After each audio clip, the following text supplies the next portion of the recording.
അസ്സലാമു അലൈക്കും. ഇന്നത്തെ റെസിപ്പി ചിക്കൻ മഞ്ചൂരിയും ഫ്രൈഡ് റൈസും ആണ്.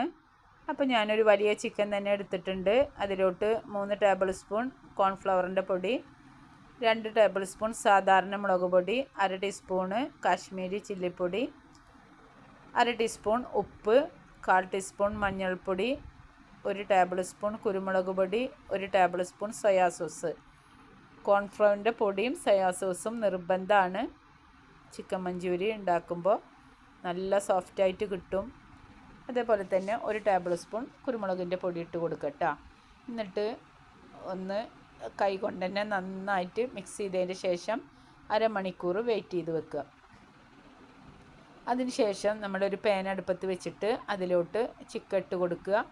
ഒരു ഹാഫ് വേവിലാണ് കേട്ടോ ചിക്കൻ എടുക്കേണ്ടത്. ഞാൻ കുറച്ച് മൊരിഞ്ഞിട്ടുണ്ട് ചിക്കൻ.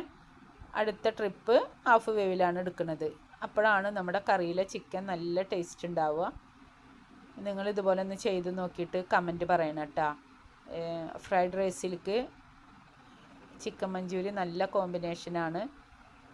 അപ്പോൾ ഞാൻ ഈ ചിക്കൻ വെന്ത വെളിച്ചെണ്ണയിലാണ് കറി വെക്കുന്നത്. അപ്പോൾ ഒരു പാൻ അടുപ്പത്ത് വെച്ചിട്ട് ആവശ്യത്തിനുള്ള വെളിച്ചെണ്ണ ഒഴിച്ച് അതിലേക്ക് കുറച്ച് വെളുത്തുള്ളി ഇട്ട് കൊടുത്തിട്ടുണ്ട്. അതേപോലെ തന്നെ 2 വലിയ സവാള എടുത്തിട്ട് നാലായി കട്ട് ചെയ്തതാണ്. അരിഞ്ഞിട്ട് നമ്മൾ കറി വെക്കരുത് കേട്ടോ. 4ആയി കട്ട് ചെയ്തതിന് ശേഷമാണ് സവാള അതിലേക്ക് ഇട്ട് കൊടുത്തിട്ടുള്ളത്. 2 പച്ചമുളക്, അതേപോലെ തന്നെ 1/2 ടീസ്പൂൺ കുരുമുളക് പൊടി, 2 ടേബിൾ സ്പൂൺ കാശ്മീരി ചില്ലിപ്പൊടി ഇട്ടിട്ട് പച്ചമണമൊക്കെ പോകുന്നത് വരെ വഴറ്റി കൊടുക്കുക. 1 ടേബിൾ സ്പൂൺ കോൺഫ്ലവറിൻ്റെ പൊടി 1/2 ഗ്ലാസ് വെള്ളത്തിൽ എടുത്തു വെച്ചിട്ടുണ്ട്. എന്നിട്ട് അതിന് ശേഷം നമ്മളിത് വഴറ്റിയതിന് ശേഷം 3 ഗ്ലാസ് വെള്ളമാണ് ഞാനിതിൽ ഒഴിച്ച് കൊടുത്തിട്ടുള്ളത്. ഇതിൻ്റെ 1/4 ഭാഗം കറിയാണ് വെച്ചിട്ടുള്ളത് കേട്ടോ. ഈ പാനിൽ 1/4 ഭാഗം കറിയാണ് അതിലേക്കുള്ള ചേരുവയാണ് പറയുന്നത്. എന്നിട്ട് വഴറ്റിയതിന് ശേഷം 3 ഗ്ലാസ് വെള്ളം ഒഴിച്ചിട്ട് അതിലേക്ക് 1/2 ഗ്ലാസ് കോൺഫ്ലവറിൻ്റെ പൊടി ഒഴിച്ച് കൊടുക്കുക. 2 ടേബിൾ സ്പൂൺ കെച്ചപ്പ് ഒഴിച്ച് കൊടുക്കുക. 1/2 ടേബിൾ സ്പൂൺ പഞ്ചസാര, ആവശ്യത്തിനുള്ള ഉപ്പ്. എന്നിട്ട് നമ്മൾ വറുത്ത് കോരി വെച്ച ചിക്കൻ ഇതിലേക്ക് ഇട്ട് കൊടുക്കുക.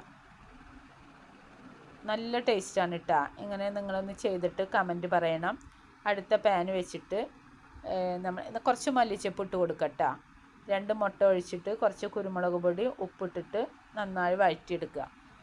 ചിക്കി എടുക്കുക. എന്നിട്ടൊരു പാൻ അടുപ്പത്ത് വെച്ച് 2 ടേബിൾ സ്പൂൺ ഓയിൽ ഒഴിച്ച് കൊടുത്ത് വെളുത്തുള്ളി ഇടുക. ഒരു മീഡിയം സൈസിലുള്ള സവാള, അതേപോലെ തന്നെ ചെറുതായി അരിഞ്ഞ സ്പ്രിംഗ് ഓണിയൻ, നീളത്തിലരിഞ്ഞ കാബേജ്, അതേപോലെ തന്നെ റെഡ് യെല്ലോ ക്യാപ്സിക്കം നീളത്തിലരിയണം കേട്ടോ കാബേജ്.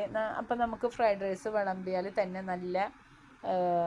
നല്ലൊരു രസമാണ് കാണാൻ, കഴിക്കാൻ നല്ല ടേസ്റ്റാണ്. കുറച്ച് ഉപ്പിട്ട് കൊടുക്കുക. അതേപോലെ തന്നെ ഇത്തിരി സോയാ സോസ് ഒഴിച്ച് കൊടുക്കുക. എന്നിട്ട് നമ്മൾ കുരുമുളക് ഇട്ട് വെച്ച ചിക്കന് വേവിച്ച് വെക്കുക. ചിക്കൻ്റെ ബ്രസ്റ്റ് ഒരു 1/2 ഭാഗം എടുത്തിട്ട് വേവിച്ചിട്ട് അതിട്ട് കൊടുക്കുക. ചിക്കൻ കൂടുതൽ വേണമെന്നൊന്നുമില്ല കേട്ടോ. എന്നിട്ടൊരു പാൻ അടുപ്പത്ത് വെച്ച് അതിലേക്ക് നമ്മൾ 1 കിലോന് അരിയാണ് ഇട്ടിട്ടുള്ളത്. 1/2 ടീസ്പൂൺ ഓയിൽ ഒഴിച്ച് കൊടുക്കുക. അതേപോലെ തന്നെ ഉപ്പിട്ട് കൊടുക്കുക. നമ്മുടെ ഫ്രൈഡ് റൈസ് റെഡി ആയിട്ടുണ്ട്. ഇതുപോലെ ചെയ്തിട്ട് കമൻറ്റ് പറയണം, ലൈക്ക് ചെയ്യണം, ഷെയർ ചെയ്യണം, സബ്സ്ക്രൈബ് ചെയ്യണം. അസ്സലാമു അലൈക്കും.